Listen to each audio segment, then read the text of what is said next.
skinny on my ticker, and then I'll proceed accordingly.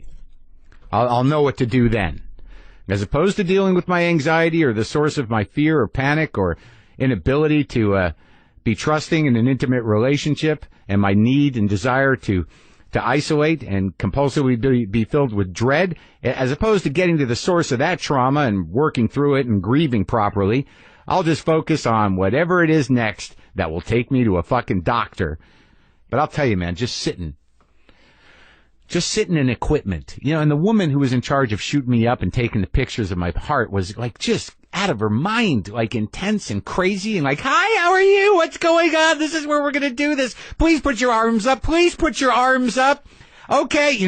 When there's just someone's trying to act, enthusiastically polite, but at the core is just fury, just pure fury. And you're interacting with this weird template that just does not fit. I literally said, like, usually I'm nervous at the doctor, and I was just doing what she said and saying thank you and stuff. But at some point, when she was loading up a syringe, I said, how you doing? You okay today? You okay? She's like, yeah, I'm swamped, but I'm okay, just swamped. And I'm like, all right, there's no bubbles in that fucking tube, are there? Because I'd like to live through the test.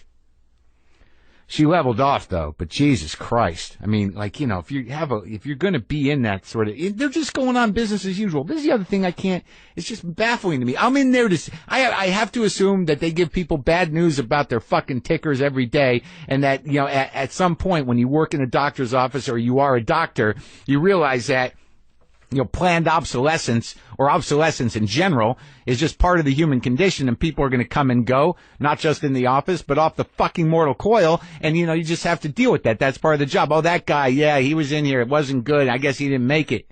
But for God's sakes, try not to make it business as usual while you're in there. Try to focus a little bit.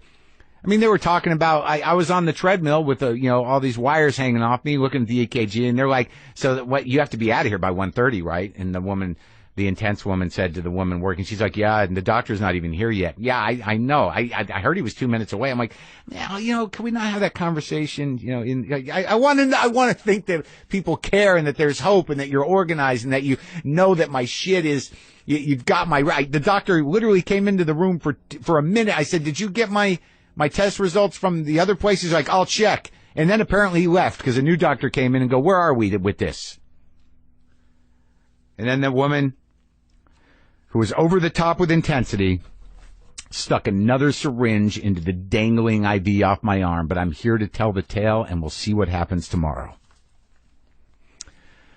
We're sponsored today by Simply Safe. That's my new home security system, and should probably be your new home security system as well. This is the only way you can get professional home security without all the typical hassles of the other home security systems. And if you've ever had home security, you know what I'm talking about, right? Aggressive sales guys, high monthly fees, long-term contracts. You don't have to worry about any of that with Simply Safe. It's different. It's easy, and it keeps you protected 24 hours a day, 7 days a week. Go to simplysafewtf.com. You'll notice that it costs much less than other home security systems. You know who I'm talking about with the 3 letters as the name. You know who I'm talking about. You'll also notice that they have the right type of system for every type of home. They ship it right to your door, and you'll have it up and running in 30 minutes, okay? I'm telling you. Get award-winning professional monitoring at only $15 a month, half of what the other guys charge, with no contract or commitments. Get home security without all the headaches. Go to simplysafewtf.com. WTF listeners get an exclusive 10% off. That's simplysafewtf.com. Protect your shit. Hey, Brian Jones made some new mugs. Yeah. WTF mugs. I'm not going to tweet them. I'm telling you first. Okay? I'm telling you first. You can go to brianrjones.com for the new WTF mugs. If you've listened this far into the monologue, you'll get a mug. If you wanted a mug, yet you fast forward through the monologue, I don't know what to tell you. Guess it's not your day. Whew, what else, folks? What else? Hey, very excited about this conversation with Peter Bogdanovich. I hope you enjoy it.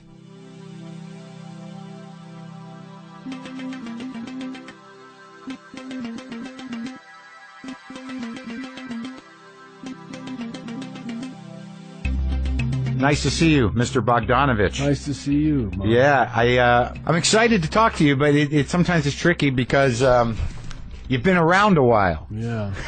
You know, and I know you have this new film coming out, but I'm sort of hung up a little bit on the whole history of your work.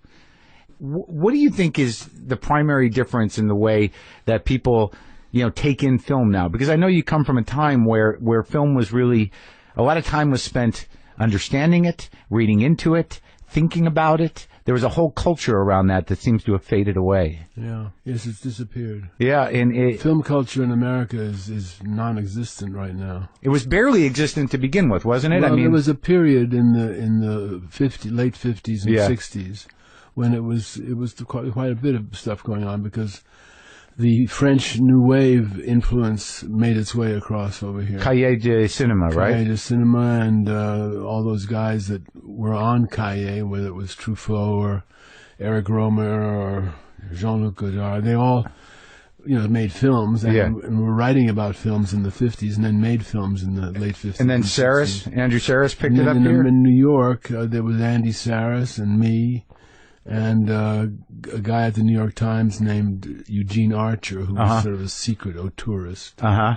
And then there was a magazine in England too, Movie, which picked up the same kind of critical position. Well, there was something exciting about movies, and it seemed that some of the movies, or a lot of the movies that were being made or being understood, were either classic sort of Hollywood films to sort of determine the language of cinema at that time, right? And then some of the movies that you guys made now determine, what was great for this generation, but it doesn't seem like anybody's really taking on film that way.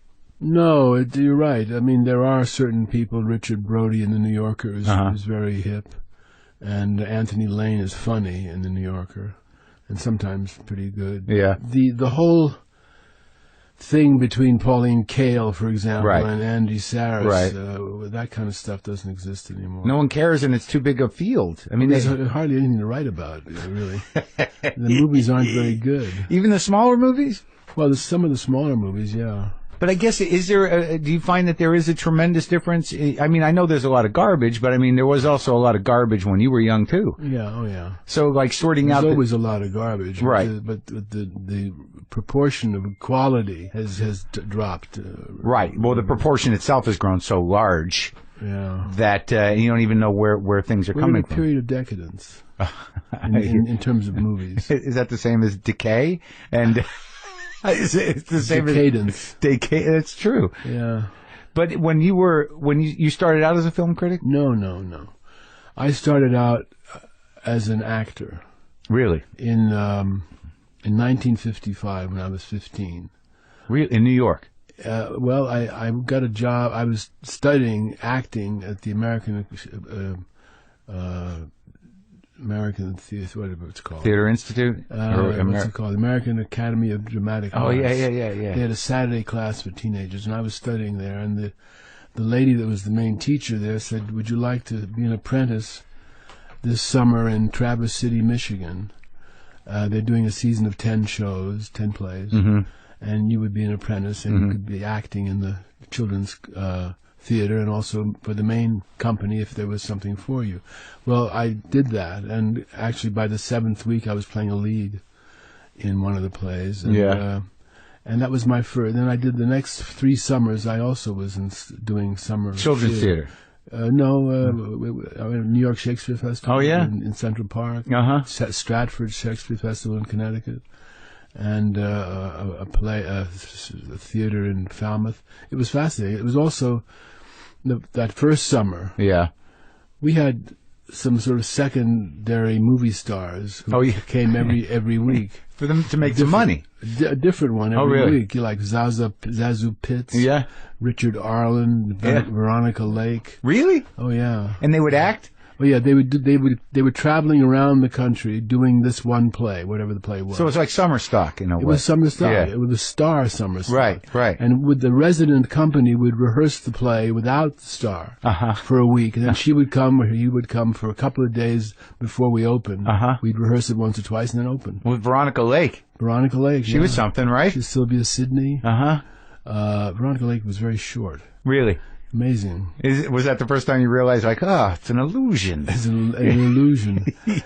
So my first, and then I studied acting with Stella Adler for 4 years. So I've been in the show business for 60 years. It's insane. It must be. How does that feel? Really weird. I would imagine. But like, where did you grow up? In the city? Manhattan, yeah. Right. And what was your what kind of family? What did your father do? My father was a painter. Like a painter? Yeah, painter, an artist. And what type? What was his style?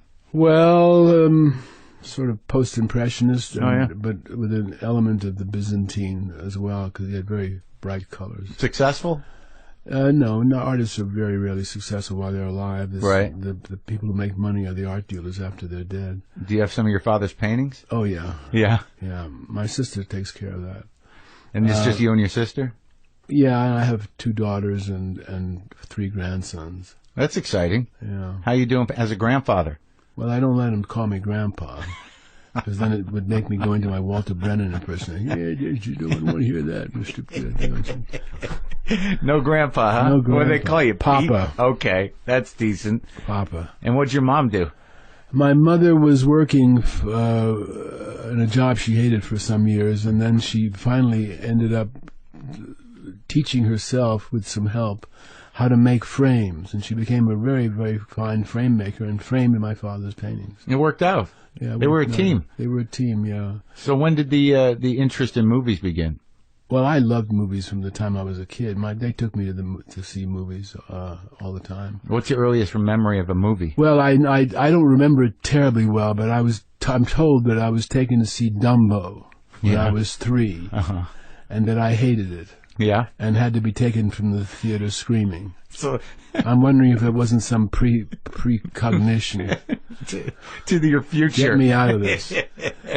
The first thing I remember really seeing when I was 5, my parents took me to the Metropolitan Opera. Wow.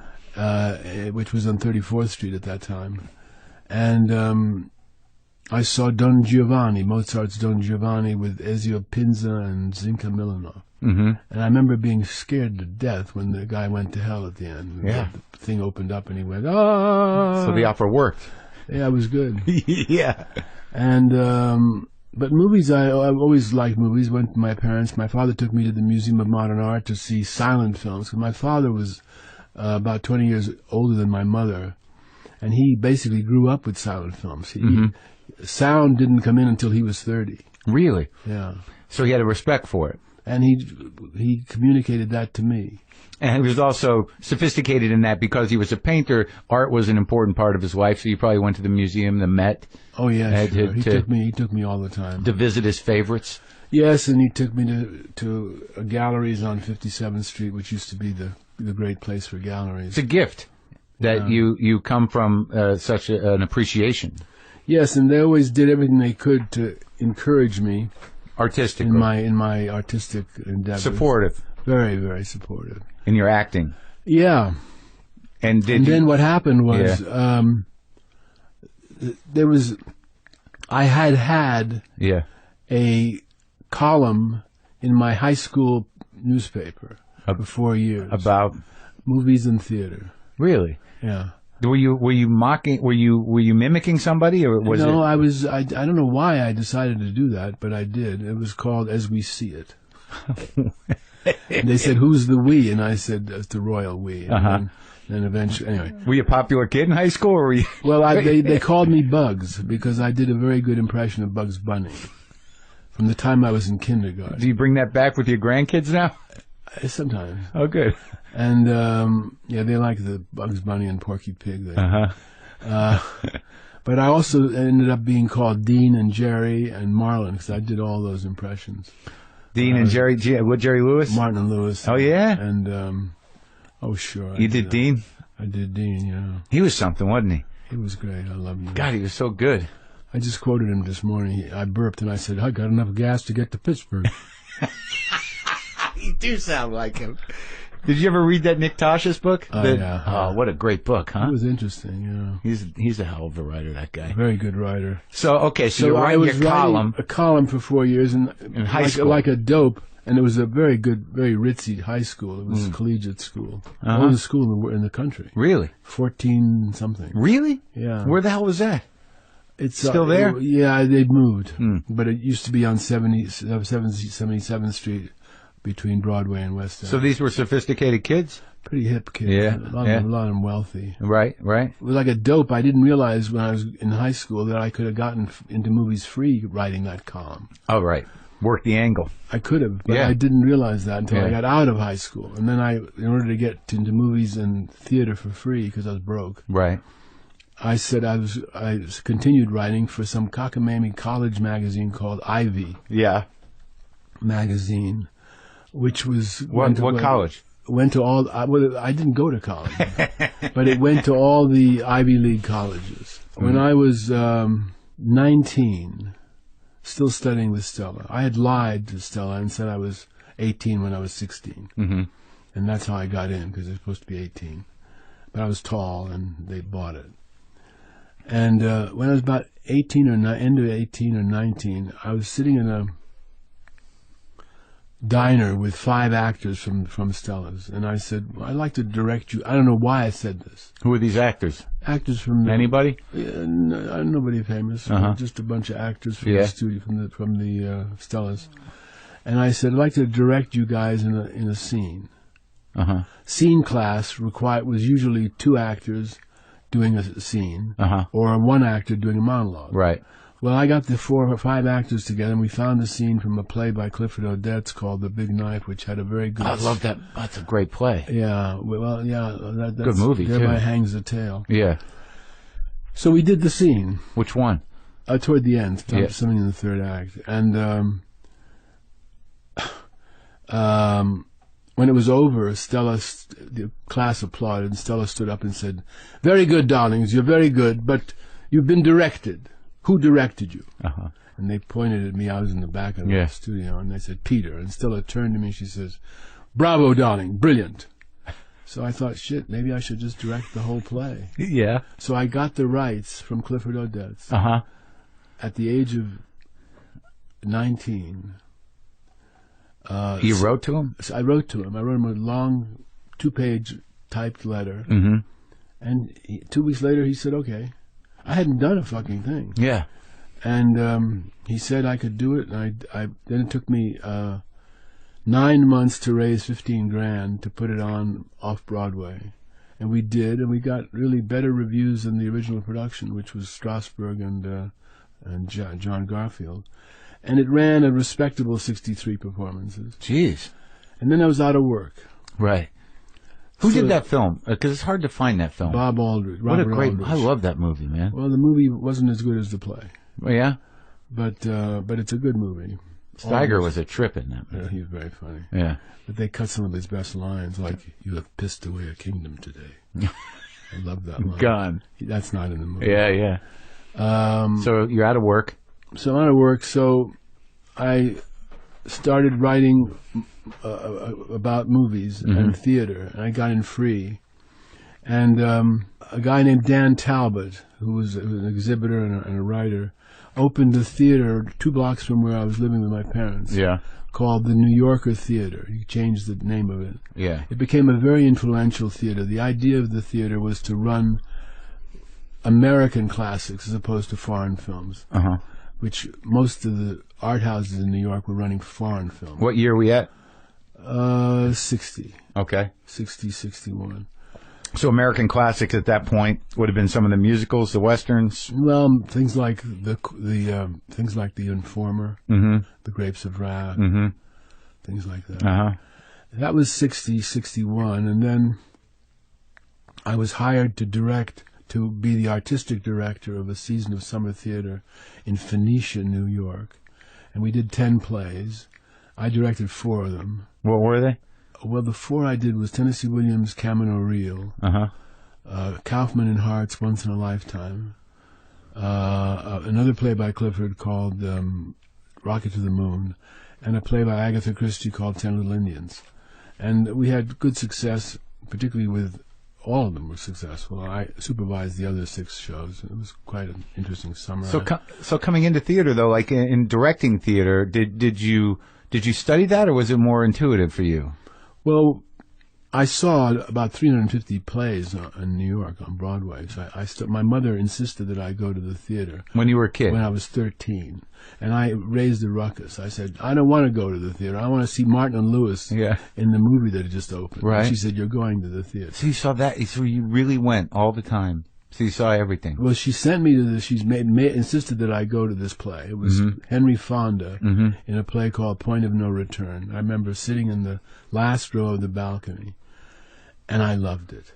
I didn't think I would love it, but I loved it. What was it about it?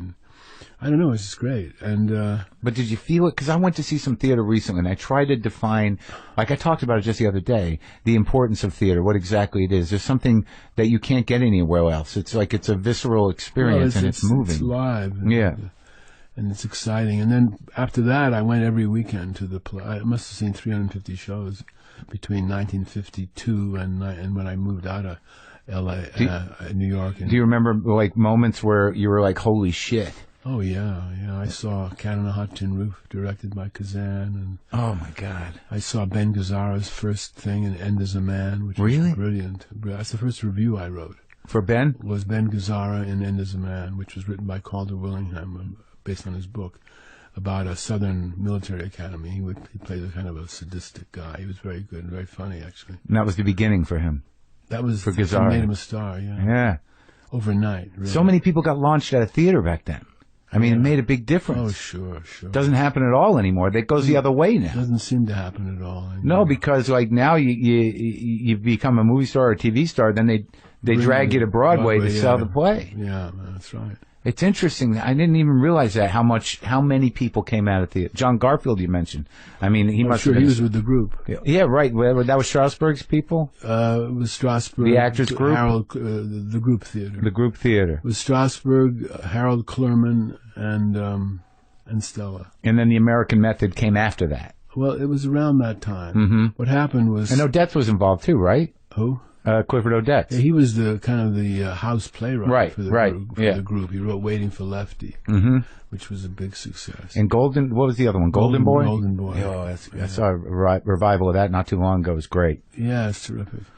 So anyway, with all that experience in the theater, I was still broke. Yeah. And started writing for this magazine, and this fella got the New Yorker 2 blocks from where I lived, and I went to see him, and I said, I live 2 blocks away and I'd like to get in free. And I wrote he said, did you write a program note for Intolerance a couple of months ago? I said, yeah, it wasn't very good. He said, you're right, it wasn't very good. And we became friends. Yeah. And I helped him with programming the theater a little bit. And then he booked Orson Welles' Othello, a film. And I wrote a program note for it, in which I called it the best Shakespeare film ever made, which was absolutely diametrically opposed to what everybody else was saying, which was that Laurence Olivier's movies were the best Shakespeare film. What was around then? Hamlet? Well, he did Hamlet and Henry V. Right. And I didn't like those. I mean, they were okay, but Orson made a movie. Yeah. So I wrote this not too long program note. Yeah. About 2 months later, I get a call from Richard Griffith, who was the curator of the Museum of Modern Art Film Library. And he says, we're going to do a retrospective, the first in the United States, of Orson Welles' films. And we'd like you to curate it and write the accompanying monograph. How old were you? 22. Wow. 21. And that's MoMA calling. MoMA calling, yeah.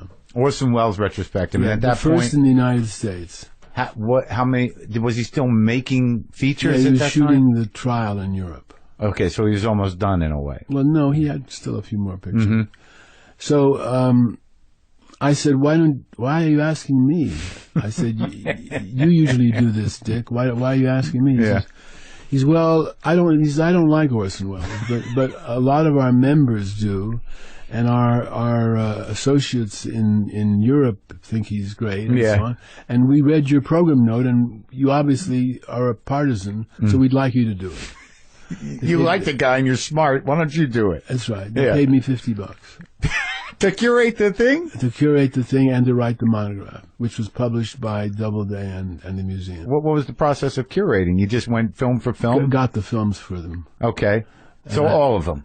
All the films. Mm-hmm. It was a 3 to 6 month retrospective, and it was very popular. And you had seen all the films already. If I hadn't, I saw them. Yeah, I'd seen most of them because you developed a relationship with Welles later. But that was later, right? 7 years later. Mm-hmm.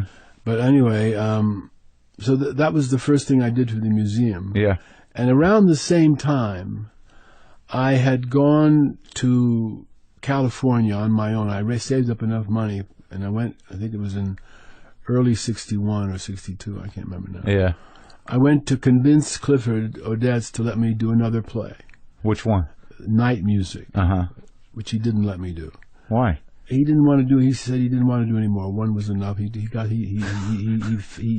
the temperature of the New York theater, and it still wasn't on his side totally, so he backed off. But what was he doing? He was in Hollywood? Yeah, writing scripts. What were some of his movies? Well, the best one is Sweet Smell of Success. Okay.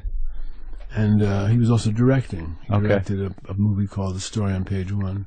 So he didn't have any weird ethical problem with that? Because he was sort of like a proletariat guy. Well, he was, and well, that's a long story. I think he was one of the guys that was called up in front of the House Un-American Activities Committee, and he gave some names, and I think that crushed him. Yeah, I think it did. Yeah. Didn't fare well for the Rats. No. Personally, after all was said and done, that not too many of them could live with it. No, he couldn't. Sterling Hayden either, really. Yeah. So anyway, I went to California to talk to Clifford, but by this point I was on the screening lists of I knew all the publicity people at various studios. Right. So I got in. I said, and I had a friend of mine at Harper's Magazine, Bob Silvers, who eventually started the New York Review of Books. Yeah. And he said, okay, he wrote me a letter saying, okay, he was at Harper's. He said, I will read anything you write about Hollywood. Right. So I said, I have an assignment from Harper's to do a piece about the state of the art. About Hollywood. About Hollywood, state of the art in Hollywood. And I got to meet everybody. Yeah. Who were those people? Well, I mean, I watched Bob Wise directing West Side Story, and I watched... really? I met Hitchcock, and I met Cary Grant. Well, Cary Grant, actually, I met through Clifford, because they were very good friends. You met Hitchcock. Was that a long meeting? Did you have a conversation? Oh, yeah, I had a conversation with him. He kicks off... I wrote an article, eventually, about this whole trip. Yeah. And Harper's passed... and on it, and the New Yorker passed on it. But then I just accidentally was introduced to the managing editor of Esquire, Harold Hayes, the legendary Harold Hayes. And I told him about the piece. He read it, he loved it, and they used it as the lead piece in their August 1962 issue. And that was the first thing I did for Esquire. And I did subsequent, maybe 10 articles for Esquire. I got paid. That's how I lived. Writing for Esquire. And the irony is, then I did another play. Directed a play. Another play. Which one? Which we had done in Summer Theater, called Once in a Lifetime. Comedy about Hollywood. We had 13 sold-out previews, played great, but opening night was not a good night. And we got sort of mixed reviews, but we didn't have enough money to keep rolling, so we closed up to one night. Very depressing. And... it was because we were under finance. That's a whole long story. Anyway, a friend of ours who I was married by this time, a friend of ours whom I'd met when I was doing a profile on Jerry Lewis for Esquire. Did you sit down with Jerry? Oh, well, yeah. I was with Jerry for 3 weeks. It's interesting to me that back in the day, people would spend a month with people doing interviews. Yeah. So you spent that long with like a not even a 50-year-old Jerry Lewis? Oh, he was 35. Unbelievable. And what was that experience like? Very, very interesting. Yeah? And I wrote a very long piece. It was called, they said it was the longest profile ever published by Esquire. What did you find complex about him? Well, he was a pretty complicated guy. In what way? Well, hard to say. I mean, he was funny, but he was also introspective, and he was all over the place. He was directing, producing, writing, starring. And what did you think of his reputation as being an auteur and respected in France? What did you think of his films as a critic? I liked some of them. Yeah. And I met his favorite director, who was Frank Tashlin, who was also a cartoon director. Anyway, Frank came to New York. came to see us. Yeah. He said, what do you want to direct, theater or movies? Yeah. I said, movies. He said, what are you doing in New York? You should come up. We make them in L.A. Yeah. Within 4 months, Polly and I, my first wife, moved to Los Angeles. You had children already? No, Not with yet. the express purpose of getting into the movies. And a year after we arrived, by absolute coincidence, I was at the same showing of a movie. It wasn't a preview or anything. Uh-huh. It was the same showing of a movie called Bay of Angels, a French film. And sitting behind me was Roger Corman, Right. who was with somebody who knew somebody I was with. And I was introduced to Roger Corman. And you knew him, obviously, at that time. Of him. Of him. Yeah. And he said, I read your stuff in Esquire. Right. Would you like to write for movies?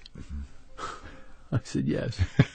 That's what you thought, like, this is the best, It's amazing. everything's working out. It's amazing. Yeah. And so within a year, not only did he offer me a job writing movies, he asked me to work with him on the film he was going to direct.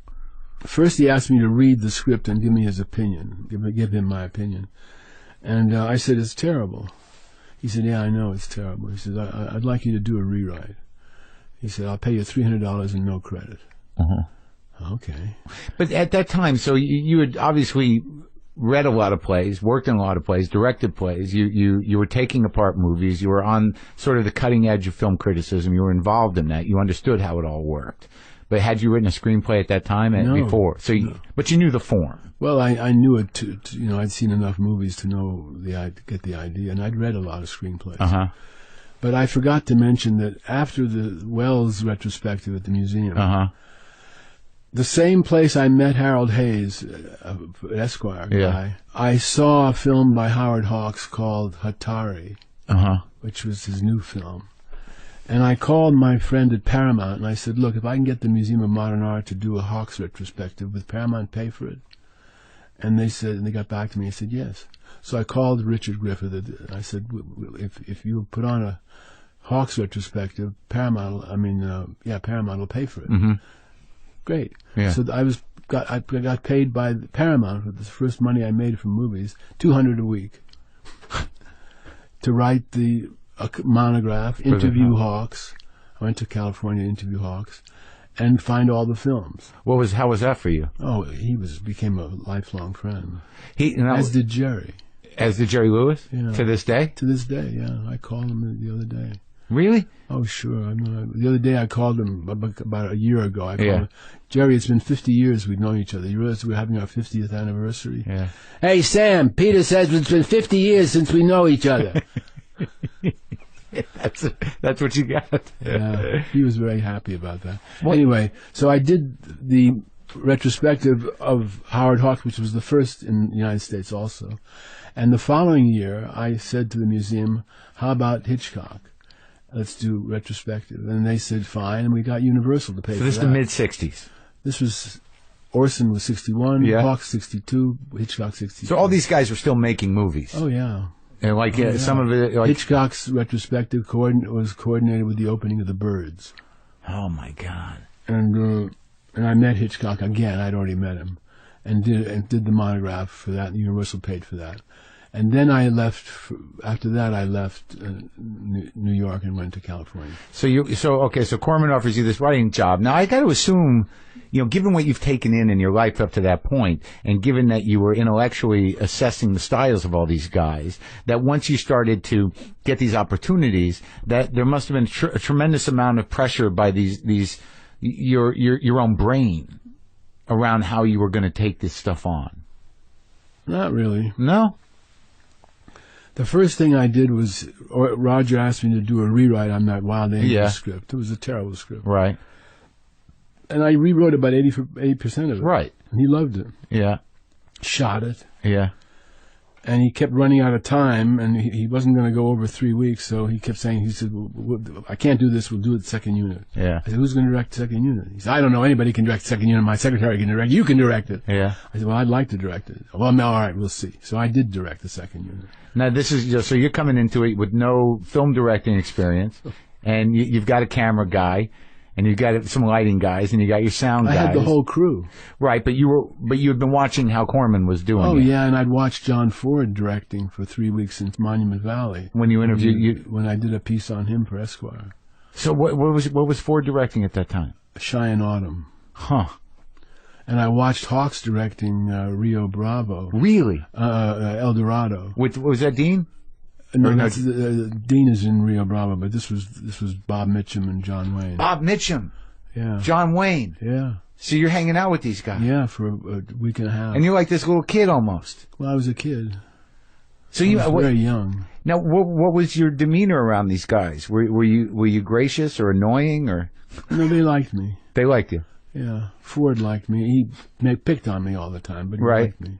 And Mitchum. Jesus Christ, Bogdanovich, is that all you can do is ask questions? Have you never even heard of the declarative sentence? And what was Mitchum like? Edgy. Yeah. Edgy and kind of outrageous. You know, he trying to shock me and my wife, ex-wife. And what'd your wife do at that time? Was she in the business? I hired her for that season of summer theater that I was the artistic director. Oh, in New York. I hired her because she started as a costume designer. Okay. And I tried to push her into designing sets. Mm-hmm. She was scared to, but then she did when I started making movies. She did. Really? She did the production design. Now, and John Wayne you spent a lot of time with, right? Later, I spent more time with him, but quite a bit on that 1 week or week and a half we were there. I talked to him quite a bit. And like when I think about like just a couple of guys you mentioned outside the directors, someone like Jerry Lewis and like John Wayne were challenging kind of characters in a way. Well, they were, but they seemed to like me. Yeah. Did you find that the creativity, like with someone like Jerry Lewis, who's become sort of this weird caricature of himself? Did you find an intelligence there that was surprising? Jerry was very smart. Yeah? Yeah, very bright. And John? Very sensitive. And Duke was extremely interesting and like a kid. He was like a huge 10-year-old. Uh-huh. He loved making movies. He never went to his trailer. Yeah. He would sit around on the set playing with his 6-shooter or playing with the rifle. Uh-huh. And smoking and talking to the crew and talked to me a lot. Like to be out in it. Yeah, he never went to his trailer. Mitchum was always in his trailer. Uh-huh. So, okay, so you spent all this time and now you're out and you wrote the movie. Second unit. So there's your big break. That was a big break, yes. Right. And I did the second unit. Actually, I worked with the first unit because there were some scenes that he had dropped with Peter Fonda and Nancy Sinatra that I had to get, and some scenes with Bruce Dern. So the Corman crew at that time, the actors that were around, because I don't think I don't have a sense. So why don't you give me a sense of that operation over there? Well, Roger, was down and dirty. It was do it fast. Right, but he was his own thing, right? Yeah, this picture was made for American International Studio. But I got the feeling that it was some sort of weird, almost like shadow studio system over there. That, he had a crew of actors and a crew of shooters that he, used always. Because he was making how many movies a year? Well, he made quite a few. Right. He produced quite a few and directed. Uh-huh. So it must have been sort of a lively place. Well, it was very lively, yeah. And I went, I shot the stuff, and he called me in his office when he says, the editor was Monty Hellman, and he became a director. Roger calls me into his office. He says, Monty says your stuff doesn't cut. I said, what do you mean it doesn't cut? Yeah. He said, it doesn't cut. I said, well, we probably cut it wrong. We said, well, go down and look at it. So I looked at it. I said, it's cut wrong. So I said to Roger, it's cut wrong. He said, well, cut it yourself then. I said, well, I don't know how to cut. He said, don't you know how to use the machine? I said, no. He said, well, go downstairs. Dennis will show you. The editing machine, the editing Yeah, bay. that was how I learned to edit. Just start doing it. That was Roger. He'd throw you in the ocean and say swim. If you just didn't swim, you'd drown. That was it. How long did you spend over there? Did you spend a lot of time at Corman's operation? Oh, I worked on this movie for 22 weeks. And did everything that you could possibly do. Looked for locations, rewrote the script, directed the So it's sort of your movie. Well, I had a lot to do with it, and it was the most successful movie in Roger's career. Really? Huge hit. What was the title of it? The Wild Angels. Uh-huh. And it actually was the first successful off-Hollywood movie before Bonnie and Clyde. Right. It was sort of the beginning of the new Hollywood in a way, because it was a very counterculture movie. Mm-hmm. It wasn't a great movie. Right. It was a very counterculture, and it was very successful. Who else did you meet when you were there during that 22 weeks? Who was coming through? Was Nicholson around? Was De Niro around? I met Jack, but not then. I met him later. Yeah. He worked with Roger. Anyway, the picture was quite a big success. Uh-huh. And then he felt that I had had something to do with that, so he offered me a movie to direct myself. With your name on it? Yeah, with my name on it. And that was Targets? Targets. Uh-huh. That began with him saying, Boris Karloff owes me 2 days' work. I said, okay. And this is like Boris Karloff at 70, right? 79. He owes him 2 days' work. And he says, now here's what I want you to do. Uh-huh. I want you to shoot 20 minutes with Karloff in 2 days. You can do that. Yeah. I've shot whole pictures in 2 days. Right. He says, and then I want you to get a bunch of other actors and shoot 20 minutes with them. So now I've got 40 minutes. And the movie was about a psychopathic sniper, right? Well, that wasn't. It wasn't anything. All it was. Where was the script? There was no script. What does that mean? He basically was telling me how he wanted me to make a movie. Okay. Shoot Roger Karloff for 2 days, get 20 minutes. Right. Use 20 minutes of footage from another picture that he'd made called The Terror with Boris Karloff and Jack Nicholson, as a matter of fact. Use 20 minutes of footage from that. Yeah. And now I've got 40 minutes of Karloff. And now... Doing what? Exactly. I don't know. And then you shoot with some other actors for 10 days and 40 minutes, and now I have a new 80-minute Karloff picture. Will you do it? I said, sure. So we spent, Polly and I spent some time trying to figure out what the fuck to do with Boris Karloff in 2 days. And what was he like? I hadn't met him yet. Oh. He was in London, right? In England. Well, when I was in New York, just recently before that, Harold Hayes, the editor of Esquire, had said to me, you ought to make a movie, buddy, about that guy in Texas who shot all those people, Charles Whitman. At the college? He went up to the University of Texas Tower and shot about 30 people. Mm-hmm. It was one of the first of those kind of incidents, which had proliferated since then. Mm-hmm. And I said, I'm not going to make a movie about that. And then we were working with Karloff. We were trying to figure out what the hell to do with Karloff. Yeah. We couldn't imagine him being a heavy. He was too old. Yeah. And that kind of Victorian horror didn't seem to me very horrible anymore. And we ran The Terror, a terrible movie. And I was shaving one morning, trying to figure out what the hell to do with this thing. And I was shaving, and I thought to myself, I know what I'll do. We'll begin the picture with the end of The Terror, and the lights will come up in a projection room. Yeah. And Boris will be sitting there next to Roger, and he'll turn to Roger and say, that is unquestionably one of the worst films ever made. That's the scene you were going to shoot with Boris. I made a joke for myself. Right. And I said, wait a second. That's not a bad idea. If he's an actor in a movie. Yeah. We don't have to use. We don't have to justify that material. So right. Okay. So it's your way of getting around. It's getting around it. He's an actor. Yeah. And then we thought, if he's an actor and he wants to quit acting because his kind of horror isn't horrible anymore. Right. What is horrible is this guy in Texas who shot 30 people. That's modern horror. Right. So we said that's the script. Right. So we wrote a script cross-cutting between these two. One wants to retire. The other one is on a rampage. Roger read it and said, this is a brilliant script, best script I've ever had to produce, but you can't possibly shoot all that stuff with Karloff in 2 days. So you'll have to rewrite it. I said, Roger, you just said it was the best script you've blah, blah, blah, blah, blah. Anyway, finally we got Karloff for 5 days. Oh, he liked it. Paid the extra for it. He liked it. Boris loved the script. Yeah.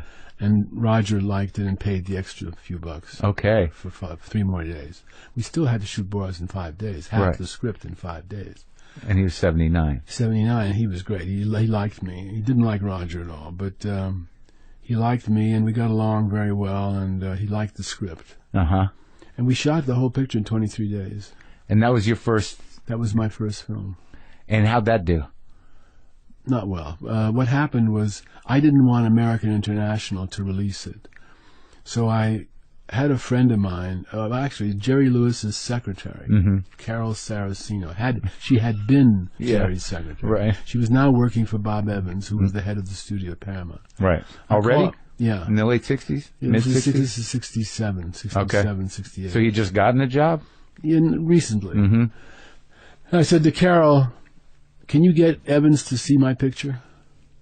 And she said, I don't know, I'll try.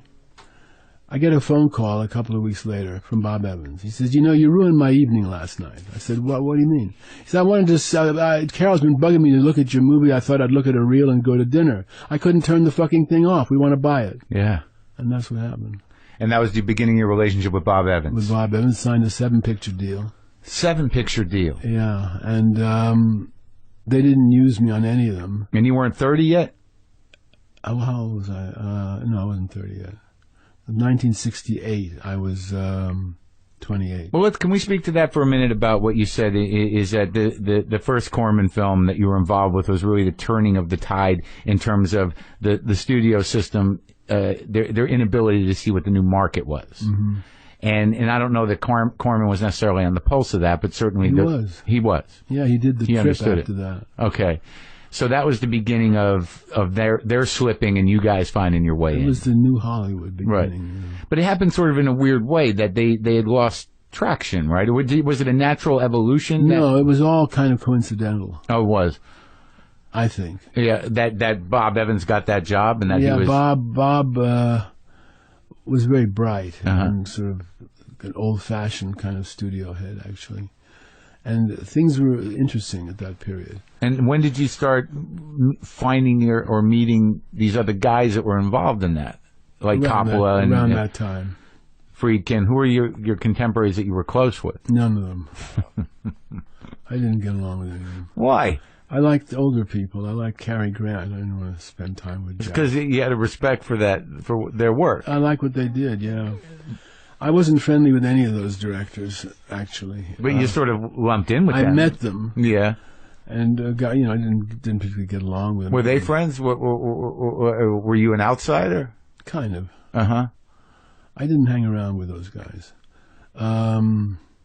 Why? Because they were living it up? Or you just... No, it wasn't my thing. I don't know. I don't know. It's weird. Yeah? It's weird. You didn't like to party? No, I wasn't a partier. In fact, what happened was then...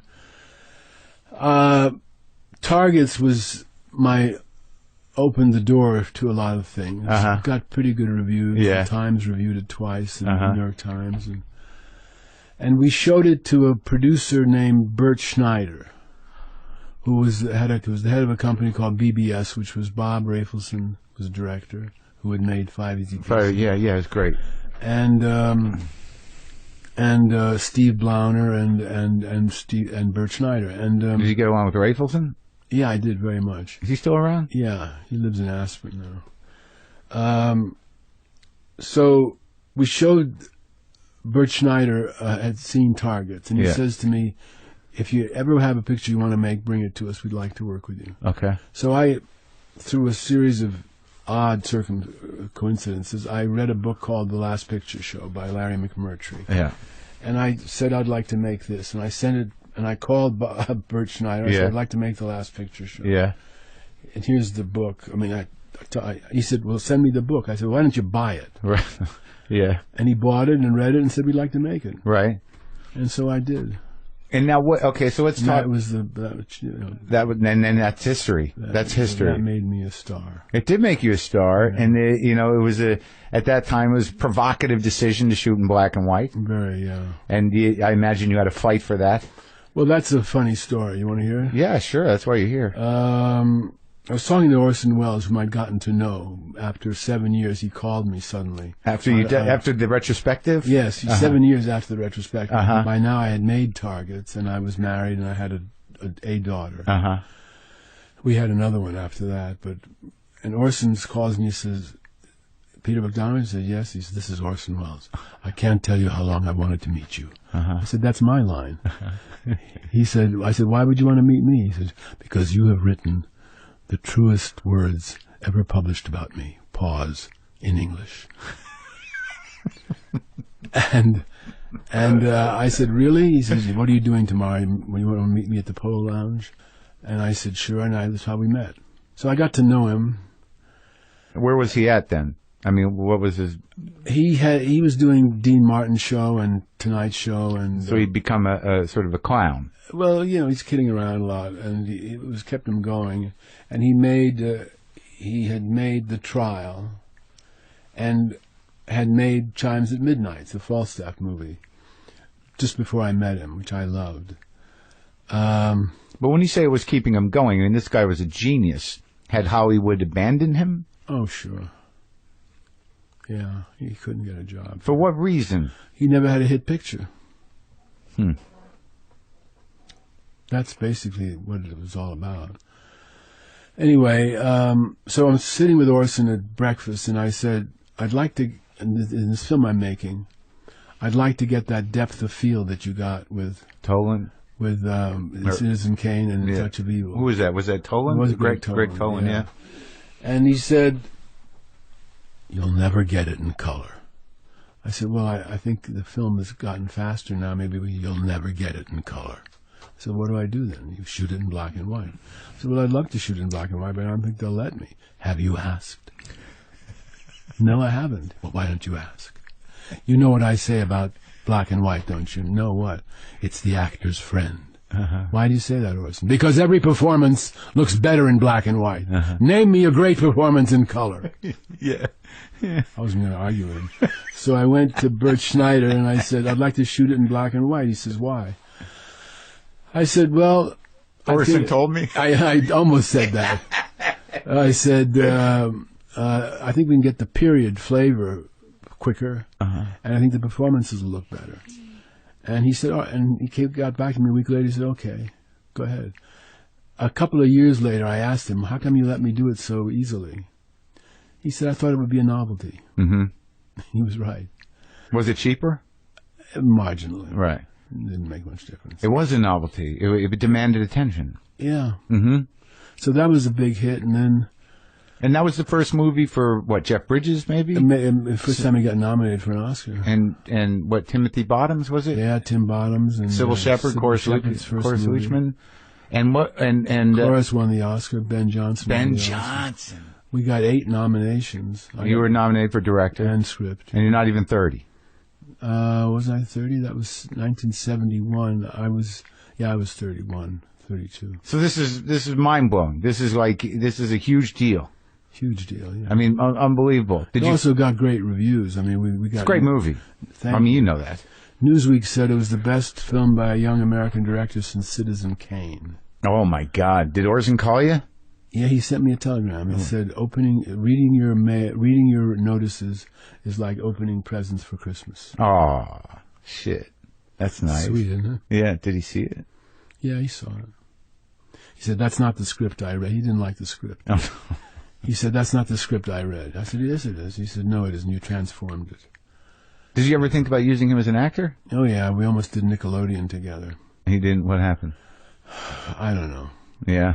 It just didn't work out. The studio didn't want to pay him his money, and he got pissed off, and didn't work out. So after Last Picture Show, I mean, what was the pressure on you now that you were the new kid in town? What happened was, Mark, it wasn't like that. What happened was, I was at... Did it make money? Oh, yeah. Okay. Yeah.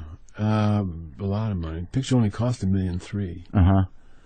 And it made, I think, $30 million or something. It did very well. The picture was barely, not even finished, not quite completely finished. Yeah.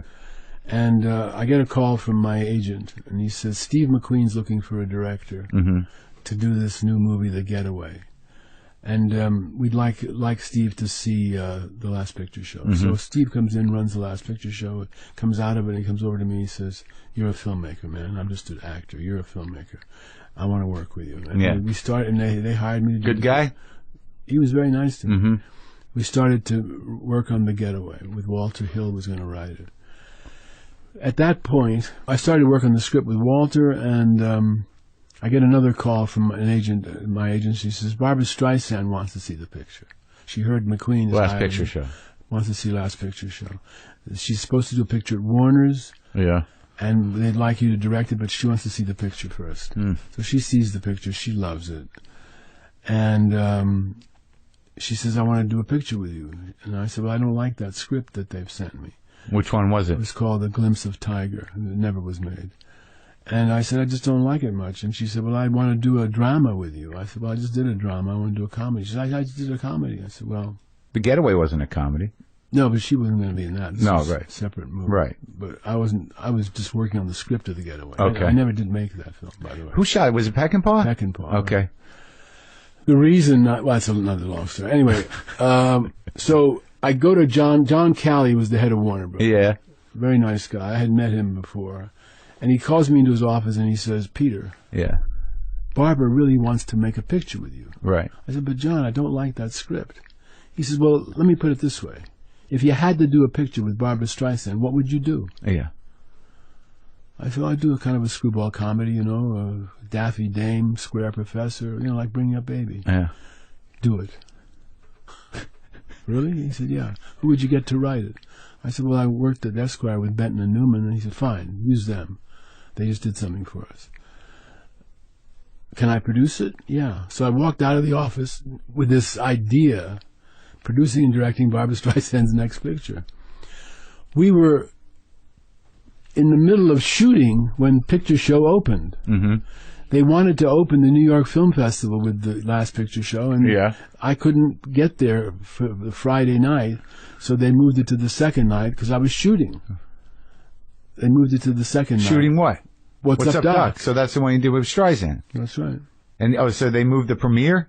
They moved the screening at the New York Film Festival. But no, that's an interesting decision, right? So you're like, the last picture show was something that you sort of honored. Hadn't even opened. Right. When I was in the midst of directing What's Up, Doc. In fact, when What's Up, Doc opened in March of 72, Last Picture Show was still playing in first run.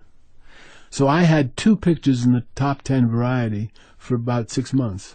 It's interesting, though, to me that that What's Up, Doc is almost a throwback.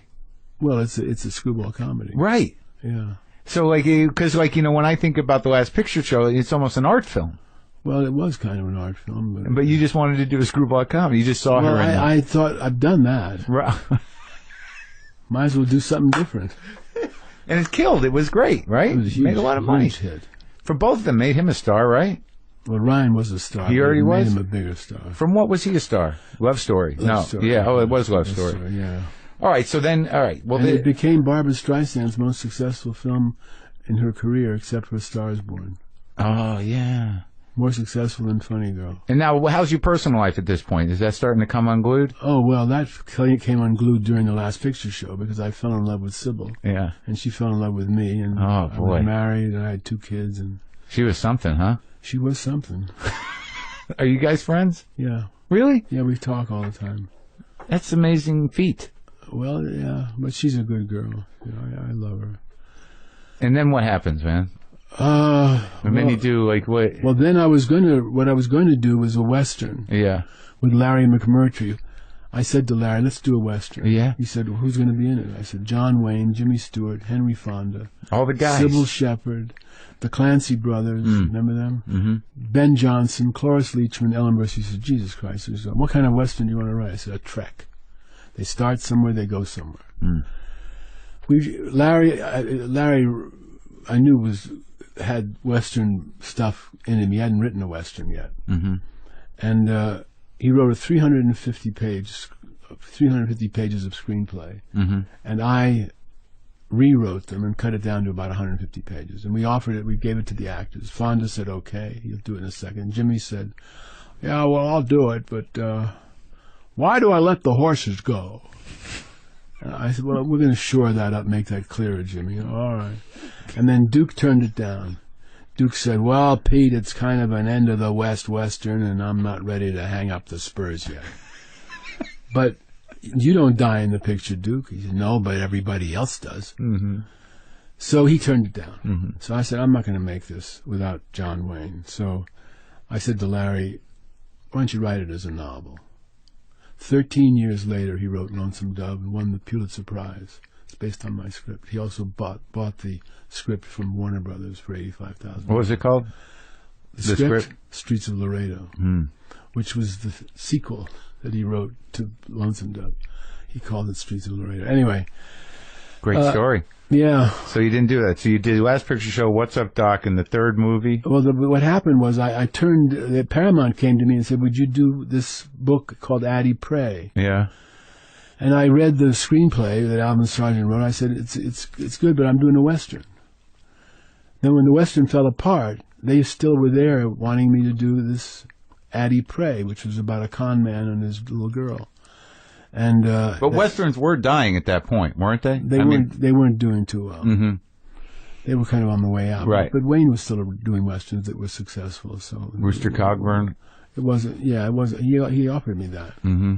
So I read Addie Pray, and Mm-hmm. I said, okay, I'll do it, but it needs a rewrite. Yeah. And I worked with Alvin Sargent. We did a rewrite, and I was looking through songs of the period, because it was 1935. I always look at what was the hit songs of that period. And I come across a song called It's Only a Paper Moon. Yeah. And I thought, Paper Moon, that's a good title. Yeah. So I take it to Paramount, and I said, I'd like to call it Paper Moon. They said, what the hell are you talking about? Yeah. I said, well, I don't like Addie Pray. It sounds like a snake. They said, well, it was a best-selling book. Yeah. I said, well, how many copies is it sold in hardcover? And they said 100,000. Right. I said, well, geez, if we get 100,000 people to see the movie, we're really going to have a big hit. All right, Peter, look, we don't want to have an argument with you. We're not going to change the title right now. Yeah. Make the picture. Yeah. So I called Orson. He was in England. He was in Rome, cutting a picture. Right. And I called him up. I said, Orson, can you talk a minute? He says, no, I'm busy. What do you want? I said, well, just tell me what you think of this title. Paper Moon. There's a short pause, and he says, that title is so good, you don't even need to make the picture. Just release the title. He heard the selling in your voice. He liked it. It was a good title. Yeah. So I called. It turned out to be a good title. Yeah, I called up Alvin Sargent, the writer, and I said, Alvin, you remember those? We've got a carousel. We've got a carnival scene in the picture already. Mm-hmm. Remember those cardboard moons that people used to sit in and take a picture? He said, yeah. I said, let's put a scene like that in the picture. With Tatum wants to go sit in the moon, and he doesn't want to go or whatever. He said, why are we doing this? He said, I said, so we can call the fucking thing Paper Moon, and nobody will say why. And that was that. That was a big hit, too. Oscar winner. She won the Oscar at the Tatum O'Neal. age of 10. I remember seeing that movie when I was a kid, and I was like, Jesus Christ, this is the greatest movie. Yeah, she was amazing. She was amazing, yeah. You still friends with her? Yeah. Really? She's in my new picture.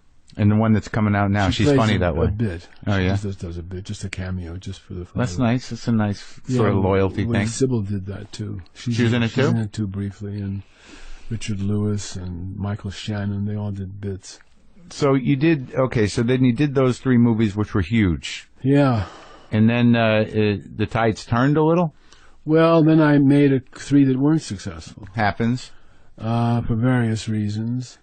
I made Daisy Miller with Sybil, which the New Yorker just wrote a piece about it recently, in which they said it's very rare for a great book to be made into a great movie, but Bogdanovich did it with Daisy Miller, which was very nice of the New Yorker to say that. It got good reviews, but it was way ahead of the curve on those kind of films. Merchant Ivory hadn't done any yet. So does it fare well? No. I mean, no. No, it got mixed reviews. But I mean, in retrospect. Well, we won I won Best Director at Brussels. Mm-hmm. I'm not sure I should have made it. I like the picture. It's a good picture. Sybil's very good in it, and it's very authentic, very faithful to the book. So as a director, there seems to be some level of it's a unique position to be a director. And do you think that your experience in spending time with Orson Welles and in watching Howard Hawks and in watching John Ford and in having these experiences with Odettes and everything gave you a certain amount of confidence? Oh yeah. Because the fact that you were detached from the rest of the crew, from Coppola and those guys who were your contemporaries, and obviously we were all competing on some level. On some level. So, but it seems to me that you sort of take it the way you talk about a picture failing or not failing.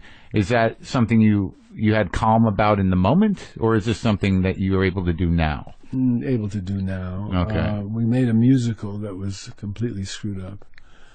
Called At Long Last Love, a whole part of musical which was screwed up. And why would you choose to do that in 1975? I felt like doing a musical set in the 30s, and I thought it'd be fun. And it was pretty good, but it wasn't good enough. And we had a couple of bad previews, and then I recut the picture, and then didn't preview it, and we were being rushed to open at the Radio City Music Hall, and the worst possible cut opened. We got terrible reviews, and picture died, and I recut it and thought it was somewhat better, but I just said forget this. Do you ever think in retrospect that your nostalgia might have fucked you a little? Maybe. I don't know. I think it was just I didn't get it right. Musicals are hard to make. Well, yeah, but by that point they were done. Well, yeah. But I didn't notice. Because I like musicals. You wanted to do it. I wanted to do it. And we did it live, too, like they did in Les Miserables. Uh-huh. Anyway, there's a funny story to that, which is years later, 30 years later, or 25 years later, not about 3-4 years ago, somebody calls me and says, At Long Last Love is streaming on Netflix. I said, really? So I go to Netflix, I look at it, I'm watching it, and I'm saying, wait a second. This is not my cut. Really? That scene, I cut that scene. Why is it here? But actually, it's good. Why did I cut it? And then another scene comes up, and I said, wait a second, I cut that scene, too, and they put it back. Who the fuck made this cut? Yeah. Found out that the head of Fox editorial, a guy named Jim Blakely, who had died 2 years before this event, had recut the picture himself. And it was quite close to my original preview cut, but it was different. He kept scenes that I'd cut. He cut scenes that and he did a brilliant job. And it was so good that we showed it down in Temecula when they gave me an award. People loved it. And Fox had a screening, and now they put it out on Blu-ray. That was that cut. That was that cut. That Jim Blakely did. I owe him a great favor. He got it right. Then I did Nickelodeon, which I had a lot of problems with the studio because I wanted to do it in black and white, and they wouldn't let me do it in black and white, even though I'd had 2 hits in black and white. The head of the studio. You would think a movie with that title that makes the most sense to do in black and white. I know, right? Anyway, so I didn't. The picture did all right, but I wasn't happy about it. Then I took 3 years off and went around the world twice with Sybil, and finally we had a good time. We had a good time. We had a great time, and decided to do something different. And I did a movie called St. Jack, which won the Critics' Prize at Venice, and Ben Gazzara won Best Actor and so on. And it was a modest success. I particularly made it for Roger Corman because I didn't want to. I wanted to use Ben Gazzara, and they wanted to use. The studio said, "No, we'll do it with you, but we want Paul Newman or Warren Beatty or something." I said, "No, I want to do it with Ben Gazzara." So I made it for Roger for $1 million. So he produced it. He put his name on it. He put up the money. And I like that picture. It's sort of a cult picture. And then I made They All Laughed, which was my very personal film to me with Audrey Hepburn and Ben Gazzara, and I fell in love with Dorothy Stratton, and she was murdered, and that fucked me up for quite a few years. Yeah, I can't even imagine. Yeah. How many years? Like, decade? Well, I didn't make a movie for. I didn't have a movie released for 5 years. I wrote a book about her, called The Killing of the Unicorn. Dorothy Stratton, 1960, 1980. How long were you in love with her before that happened? How long did the relationship go on for? We actually knew each other for about a year, but we had a thing going sort of for about 10 months. And then it happened. So you knew the guy? No, I never met him. No? No, he didn't. The murder wasn't mainly because he was estranged from her because of me. Yeah. It was much more complicated than that. It really? had a lot to do with Playboy.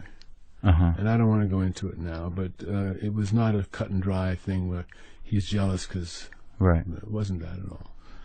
It wasn't that at all. So how did you feel about the film Star 80? Oh, it was a piece of shit. It was completely inaccurate on every level. And Bob Fosse, I had helped Bob Fosse when he made Lenny, because I helped him with the black and white. And he bought the rights to a 3-part article about the murder, which was published in the Village Voice, I think, and it won the Pulitzer Prize or something. How was that article? Not right. Nobody knew what Dorothy was like. They all wrote about her like she was some blonde bimbo, and they had no idea what she was like. She was extremely smart and very, very sensitive and just brilliant. Fosse bought the rights, and I called him and I said, Bob, why are you making the picture? And he said, well, we think it's a good story. I said, well, you don't know the story. I don't know the story, so how the fuck could you know the story? Well, we think we do know the story. I said, well, Bob, whatever you want to do is up to you, of course, but all I can say is if it happened to you, I wouldn't make a picture about it. Mm-hmm. He made the picture. It was a complete flop. And it was his last picture. Killed him. It wasn't a good picture. It wasn't anything like what she was like. I never knew him. Did that phone call end with "fuck you"? No, just goodbye. Mm-hmm. I never spoke to him again. I had to see Star 80 because the family was thinking of suing him, suing the studio, and we did. We sued, and they paid off $100,000, and they cut some scenes out. No shit. That were just bullshit. And then you got involved with her sister. Yeah, some years later. But because Dorothy introduced me to her when she was a kid, 11 and a half or 12 or something. And then, of course, the murder brought our families very close. And then Louise and I got to be lovers when she was, about 18 or something. And this movie that you have out now, you wrote with her? Yeah. That's something. We were married for 15 years, and then she wanted to get divorced. She wanted to do some stuff. Yeah. And I loved her, so I did whatever she wanted. And we're very close. Still, obviously, you wrote the film together. Very close. We wrote the film together, and we wrote the film together back in around 2000. I was wondering about that. But we're very close. We see each other all the time.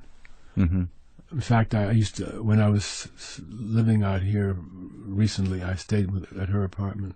I can't even imagine how devastating that all must have been. How chaotic. I can't even imagine it. It was terrible, Mark. And how the hell could you work, right?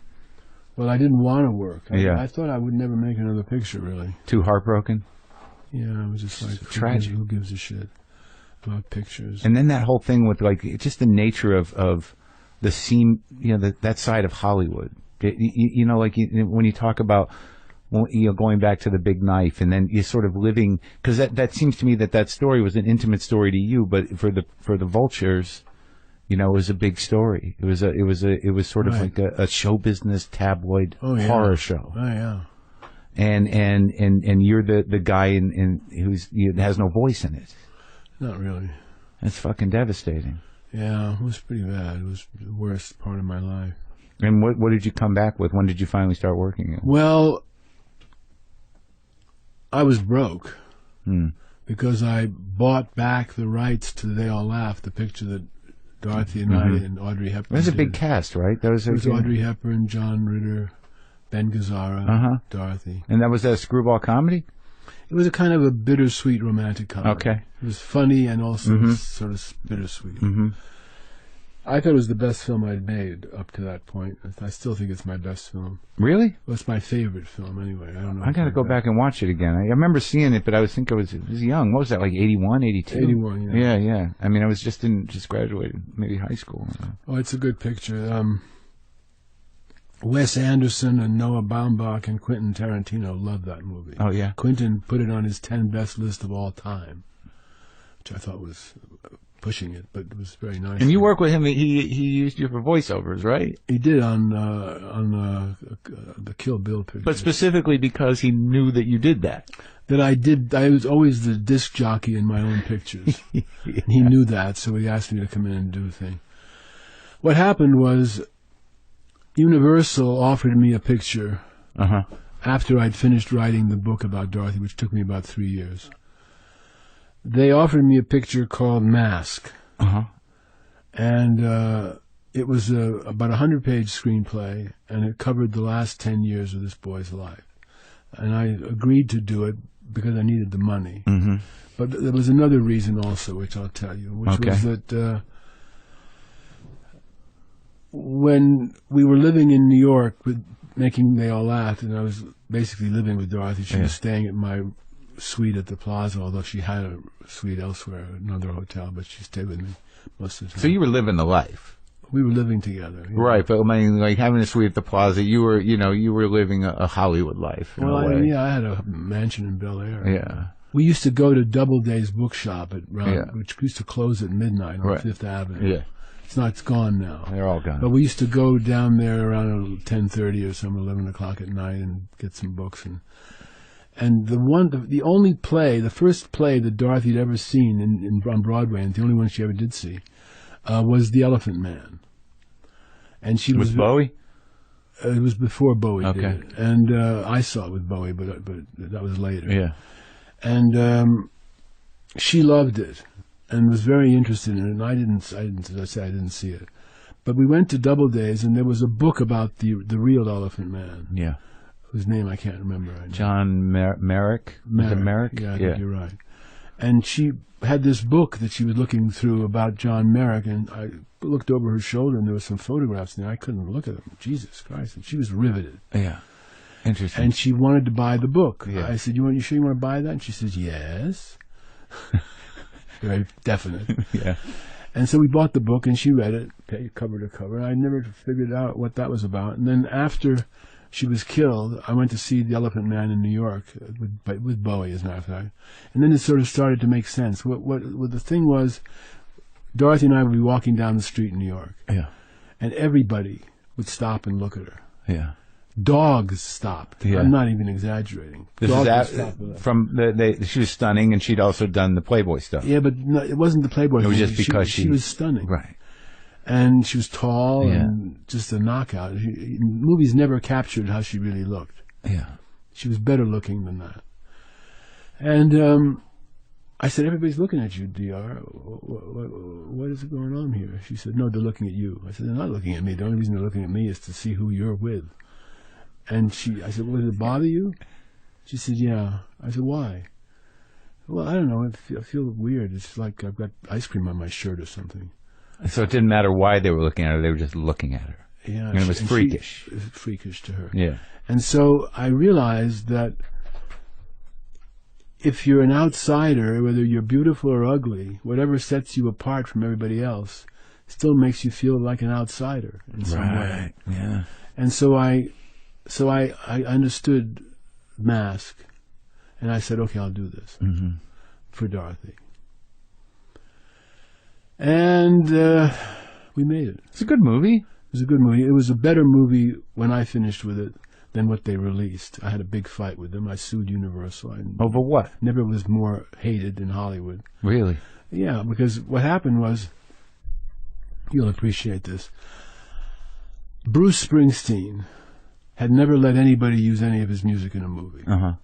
But I knew him a little bit, and and Rocky, the boy in Mask, the real kid, had loved the Beatles and Bruce Springsteen. Right. So I said, can we use some of your music in the picture? This was at the time when Born in the USA was the most popular album in history. Yeah.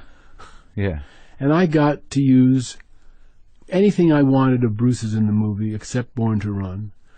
And I had Promised Land, Badlands, Thunder Road, and they were all in the picture.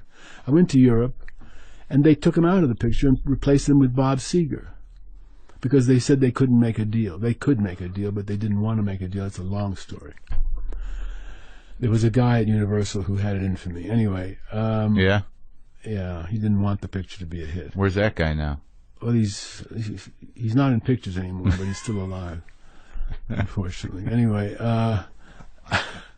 why do you have it in for you? Well, for two reasons. Yeah. One, he didn't greenlight the picture. He came into the studio after it was already greenlit, so it wasn't his picture. Right. So he's like, fuck that.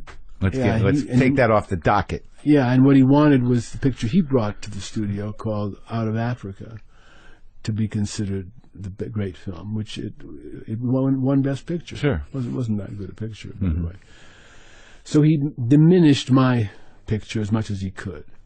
And I was pissed off, and I sued the studio, which was about as dumb a thing as you can do. As a director. You don't sue the studio. But I sued the studio. Over Bruce Springsteen. Over Springsteen and the cutting, because there were two big sequences that weren't in the picture that I thought should have been. Uh-huh. Anyway, it was a disaster, and I didn't win, of course. And Again, 20 years later, I got Springsteen to let. I said to Bruce, "Can't we get your music in the picture somehow?" He said, "Peter, look, if it has to be for nothing, you can have it for nothing." So there was a new guy at Universal, Ron Meyer, and I said, "I can get Springsteen in the movie for nothing." He said, "Write me a letter." And we got it in the picture. And I recut the picture, put in the 2 sequences that were missing. And they call it the director's cut, and it's my movie. It's the movie I made, which wasn't released but is available now. So that's out there. People should know that. Oh, it's there. It's there. Director's You feel cut. better about it? Yeah, because it's the picture I made. It's a very good picture. I'm very proud of it. Yeah. I wasn't proud of the fucked up version. Right. But it was a very awkward moment for me, Mark. As you can imagine, everybody saying, "Oh, I love this picture, Mask," and I'm saying, "But it's not my picture, not the picture I made. Look at this egotistical bastard. He says he's got a better picture than this. This is great." Yeah.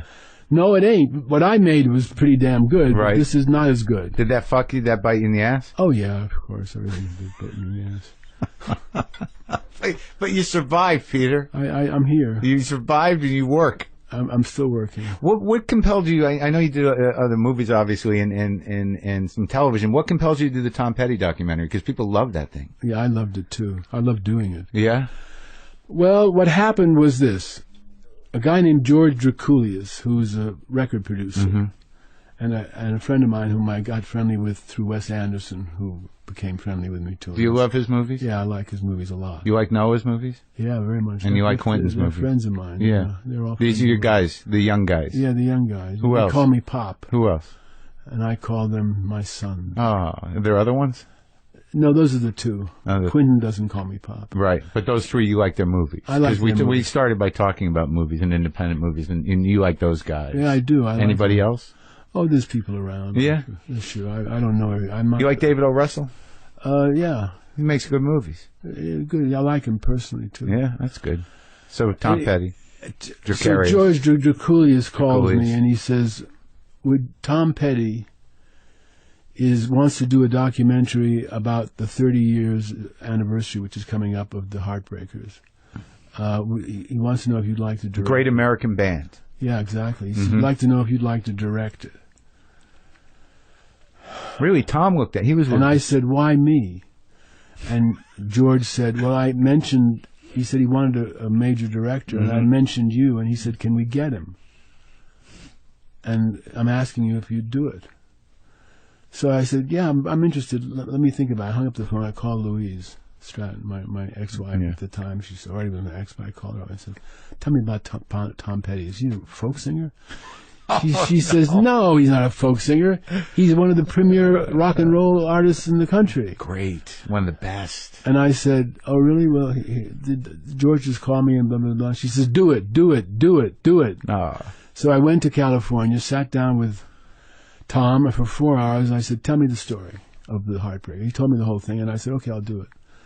And how are you going to do it? I said, "I'm going to have you tell it." And it took us 2 years. And we won a Grammy. You know what's exciting about that to me is that you coming into that had to sit and listen to those first 5 or 6 records for the first time. Yeah, Those are great. I listened to all of them. They were great. He's great. He's definitely appreciated. I love him. He's great. Yeah, He's not appreciated enough. and I think that's true. Because you talk about Springsteen, but fucking Petty's right up there, man. Oh yeah, he is. And he's very unusual. Mm-hmm. And his music is unusual, and he's a very, very smart guy.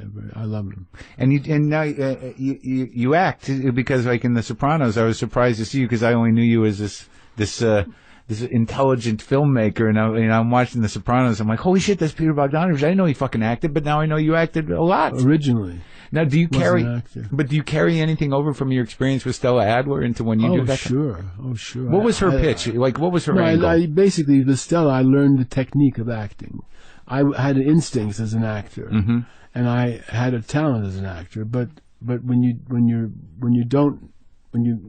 not inspired, you need to have a technique to fall back on. Yeah. And that's what I learned. And what are the tenets the technique of acting, I mean, it's complicated. I know, and no one can ever explain it to me. No, because everyone's got their own thing. You thing. have to learn how to imagine things. You start out by pretending to unscrew a jar, and see something, really see it. those kind of, that's the beginning. And Right. then you work up to scene classes and so on and so forth. But The Sopranos was great fun. Wow, I miss it. There's some Me days where too, I miss it too. just working on it, or Oh yeah, it was great to do. I directed one episode. Which one? It was in the 5th season. It was the one where that teacher has a thing with Carmilla. Oh yeah. And then he kind of blows her off. Right. And it's the same episode where Steve Buscemi beats the shit out of that Korean guy who was trying to help him. Right. That was that episode. Wow, It was a good episode. Great fucking show. It was a great show, and you know how I got that? Well, in 1993, Yeah. I get a call out of the blue from a guy named David Chase. Yeah. And he says, Genius. genius, and he says he was at that time supervising a show called Northern Exposure. Mm-hmm. And he said, look, he says, Orson Welles, who had died about 7 years before, but my book of interviews with Orson had come out the year before. Mm-hmm. And he said, look, we're going to do an episode about Orson Welles, kind of a tribute to Orson Welles. And we'd like to know if you come up here to Seattle and play yourself and talk about Orson. Mm-hmm. We'll write a scene. We'll write a script with you in mind, playing yourself. Northern Exposure. Northern Exposure. And I said, sure, I'd like to do that. So they wrote a script. I thought it was very good. I went up and did it. It took me a week. That was it. 7 years later, I get a call from David Chase again. Yeah. He says, I'm doing a second season of a series called The Sopranos. I said, yeah, I heard about it. I haven't seen it, but I hear it's great. He said, the therapist, the psychiatrist in the show, played by Lorraine Bracco, is having such difficulty with her client, her patient, Tony Soprano, that she needs to go to a shrink. Would you be interested in playing the shrink that she goes to? I said, yeah. Well, come down and meet with the writers. So I met with the writers. We talked for about an hour. I went home, and they called me and said, you got the part. And I forgot to say, the second day of shooting Northern Exposure, David calls me up. He says, have you acted before? Yeah. And I said, yeah, I started as an actor when I was 15. He says, well, I said, why? Am I terrible? He said, no, you're good. He says, you got a lot of presence. You should act more. Yeah. And then he calls me 7 years later and gives me this great part. It's great. It's a great part, and I love doing it. And everybody suddenly said, oh, he's an actor. Right. Let's use Peter Bogdanovich. Yeah, I got a lot of parts after that. So, out of those guys that you get sort of associated with in the 70s, the guys that you weren't necessarily friends with, and that you were all sort of chomping at the bit in Hollywood at the same time and making great movies, like Friedkin, Coppola, Scorsese, Spielberg, Lucas, Ashby. Do you like their movies? I mean, that's a big question with a lot of guys, but out of any of them, do you respect their work? Some of it, yeah. Like, you like Friedkin? Well, French Connection? French Connection won over the Last Picture Show, Best Picture. Okay. And he won Best Director. Okay. And after the Oscars, he came over to me at the ball, and he had the Oscar in his hand, and he said, Peter, you're going to win 100 of these. And he put his arms around me and hit me in the head with the Oscar. I thought, okay, Billy, fine, that's great. Don't hit me again. But as a film critic, do you like Coppola's work, the early he's done stuff? some good pictures, too. And Scorsese? Yeah, they've all done good pictures. Yeah. Just, I tend to like the older films. I go back to those more than I do to them. But, Friedkin and Coppola and I had a company together for about 30 seconds. Oh, yeah? Called the Directors Company. And I put Paper Moon into that deal as a kind of a jump Through Paramount? Through Paramount to jumpstart the company. It was Paramount's idea to have the company happen at all, and we did it because we were promised that we would go public, and make a lot of money. It never happened. Okay, but well, at least you got along with those two. I got along with them, yeah. Yeah, but like you go back to The Searchers, yeah. And watch that sometimes. Oh, yeah. I find that out of a lot of the movies, and I don't come to it in the same way you do, but like that movie I go back to a lot. Oh, it's a great film. And Rio Bravo I go back to. You do? A lot. Yeah. Yeah. And which one of Wells do you go back to? Well, I like Chimes at Midnight, and I like Touch of Evil. I like all his pictures, but I remember I said to him when I first met him, I said, there's only one picture of yours I don't really like. Which one? Yeah. The trial. I don't either. And I thought, wow, we're really close. 6 months later, I made some kind of disparaging remark about the trial. He said, we should stop saying that. I said, I thought you didn't like it. No, I just said that to please you. I have great respect for your opinion, but when you denigrate that, you diminish my small treasure. Oh, shit, Orson, I'm sorry. That's all right, we can say. And from then on, he always referred to the trial as that picture you hate. I don't hate it, Orson. That's so funny that he, like, as he got older, he was this strangely needy man. Well, he was. Yeah, like he really. It sounds like he really needed a friend. Well, we were there for I was there for him for a while. That's sweet.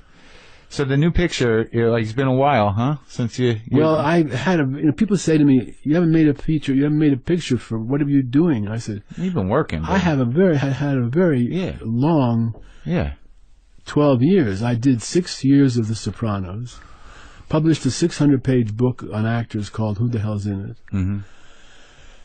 Did 2 specials for television, one about Natalie Wood, one about Pete Rose, directed a 4-hour documentary on Tom Petty, which won a Grammy, and a 2-hour documentary on John Ford that I redid. And was completely new. So I've been very busy. It wasn't like I was trying to make pictures and couldn't succeed. But like to write and direct and cast and to do, like, to really get in a chair again. It's been a while, right? Yeah, well, an original screenplay particularly. Yeah. And how was the experience? It was great. Yeah? Yeah. You like the movie? Yeah. I think it's a funny picture. What is it? Pitch it to me. It's a screwball comedy. Okay. Back to the screwball comedy. Basically. Yeah. It's a little darker than What's Up, Doc. It's quite a bit dark. Because it's about the basic idea was, what would happen if a guy gave an escort whom he had a night with, gave her a lot of money to stop being an escort, which I've done. How'd that work out? I did that in Singapore when I was making a picture about pimps and hookers and so on. So you got involved with one and you decided... I got involved with a couple, and they were cast in the picture. And I said, and they wanted to go home. They had terrible backstory, what had happened to them. Girl had been fooled by a guy and put her on the street and so on and so forth. And I said, look, I'll give you some extra money. They worked on the picture. I said, well, I'll give you some extra money if you promise you'll quit this racket and go home. They both did. Mary Lim, she went back to Malaysia, and the other girl, whose name I have difficulty remembering now, went back to Bangkok. They did? Yeah. And they stayed out of the racket? Yeah. That's a good story. Yeah. So that informed this. That was the idea sort of behind this picture. Yeah. And Owen Wilson plays a theater director, New York theater, Broadway director. That's interesting. You have no knowledge of that, right?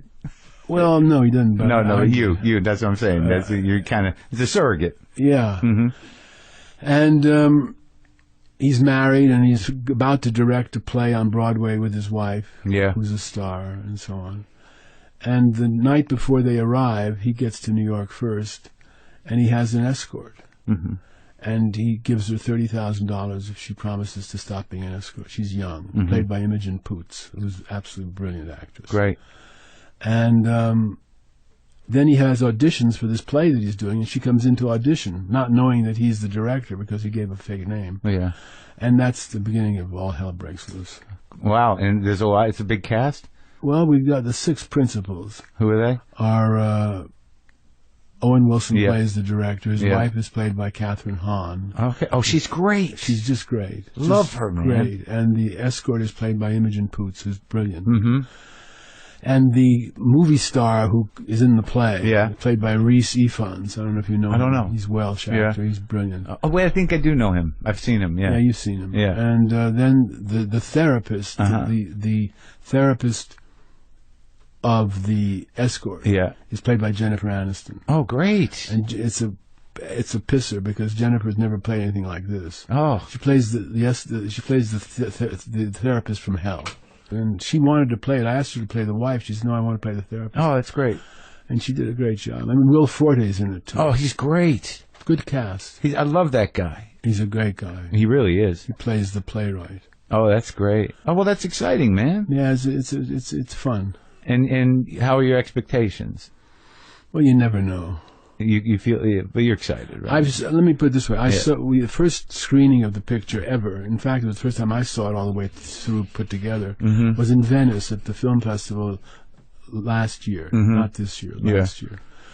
And we had 10 minutes standing ovation. Oh, tremendous. They just loved it. I'm so happy to hear that. And then we showed it at Palm Springs Festival. They loved it. Every audience we've seen it with laughs about the same Oh, that must places. be so fucking exciting for you. Yeah, it's nice. Really? I mean, it's fun. It's fun to you make play a people laugh. pretty cool character here in the, as a person, but I got to assume that re-entering that particular world of writing and directing and having that experience with these great young actors and having that response must have been fucking phenomenal. Yeah, it's been great. Yeah. And your relationship with your kids is good? Yeah, oh yeah. My older daughter, just last year directed her first movie. Really? Yeah, and she did quite well with it. Is the other one in show business too? No, she's in Brooklyn with 2 kids, and that's plenty. But she's going to do some writing. I know when her kids get a little older. One is 10 and one is 4, and they take up pretty much all her time. And where you living? She's a really good girl. I'm living in L.A. Okay. I'm staying with a friend of mine right now. I have an apartment in New York, but it's sublet, so I can't use it right now. But I'm staying with a friend of mine. Well, great. I tell you, Peter, it's been great talking to you. Well, it's been great talking to you, Mark. You're a good talker. Good interviewer. Well, thank you very much. It was an honor, and I'm glad we covered so much ground. We covered a lot of ground. We did great, and I appreciate it. Thank you, Mark.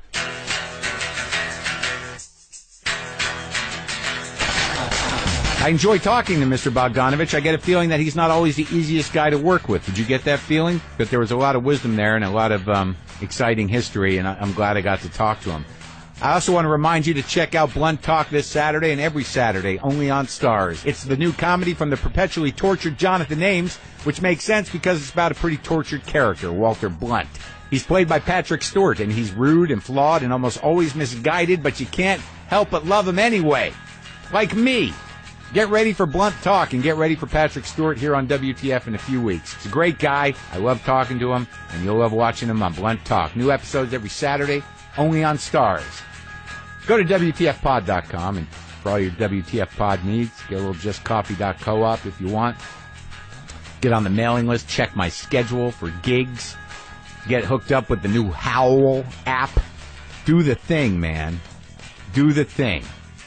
I'm going to play some guitar. Some guy actually doesn't like it at all, but he liked it the other day because there was a story behind it about my friend Dave. Hold on.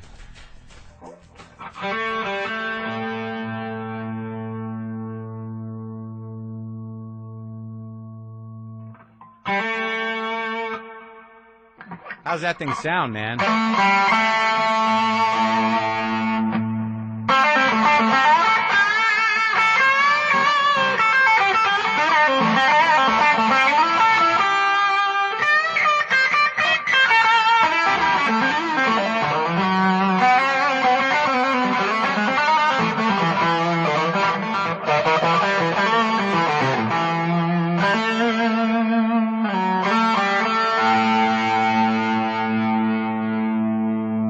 Boomer lives!